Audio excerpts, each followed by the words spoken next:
এই থাম থাম। কি হয়েছে স্যার? তো রাত্রে কোথায় যাচ্ছিস? বন্ধুর বার্থডে পার্টি থেকে ফিরছি। স্যার, বার্থডে পার্টির হিরো, পিছনে আবার হিরোইন। কিরে এত রাতে সাতার মেয়ে? অফিসার তোর গাড়িতে তোলো। স্যার ভালো আছেন? আজ এত রাত কেন? ফ্যাক্টরিতে অনেক কাজ ছিল তো, আসতে দেরি হয়ে গেল। সেলিম? তুমি ওকে চেনো নাকি? হ্যাঁ স্যার, ও আমার ছোট ভাই। ওরা ছেড়ে দাও, আর ভাইকে একটু সাবধান করে দিও, এভাবে রাতের বেলা যেন ঘোরাফেরা না করে। এই বাড়ি চল। ভাই কোথায় গো? ঘরে ঘুমোচ্ছে। কেন, কি হয়েছে?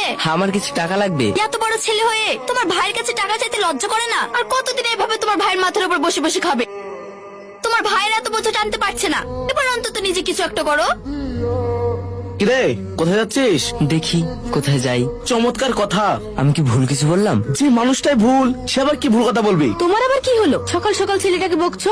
ছেলের হয়ে তোমাকে আর ওকালতি করতে হবে না। কিছু বললে তাড়াতাড়ি বলো, দেরি হয়ে যাচ্ছে। ভাইটা গরুর মতো খাচ্ছে আর গোষ্ঠী সব বসে বসে গিলতে লজ্জা লাগে না? শোন, এ বাড়িতে থাকতে গেলে কিছু একটা করতে হবে, না হলে। না হলে কি বাড়ি থেকে চলে যেতে হবে? ঠিক আছে, আমি তাই চলে যাচ্ছি। আচ্ছা যা যা, নিজে রোজগার করে দেখ, এক মুঠো অন্যের মূল্য কত।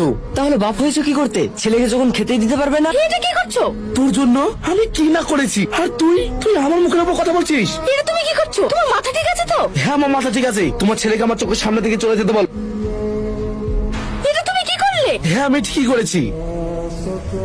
কি ব্যাপার, হঠাৎ এভাবে ডাকলে? দরকার আছে তাই ডেকেছি। আবার কি এমন দরকার বলো শুনি। তুমি আমাকে ভালোবাসো? হ্যাঁ বাসি। হঠাৎ এই প্রশ্ন? আসলে আমি বাড়ি ছেড়ে চলে এসেছি। কেন? সে আমি বলতে চাই না, তবে তুমি আমার সঙ্গে যাবে কিনা তাই বলো। কোথায় যাব?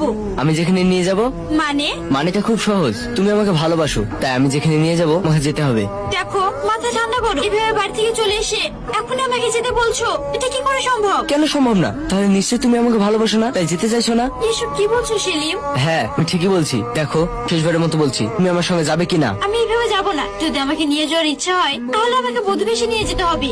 আমারও তো সময় নেই। এবার কিন্তু তুমি সত্যি বাড়াবাড়ি করছো। হ্যাঁ করছি, কেননা আমি ভেবেছিলাম তুমি আমার সঙ্গ দেবে, তুমিও দিলে না। থাকো তুমি।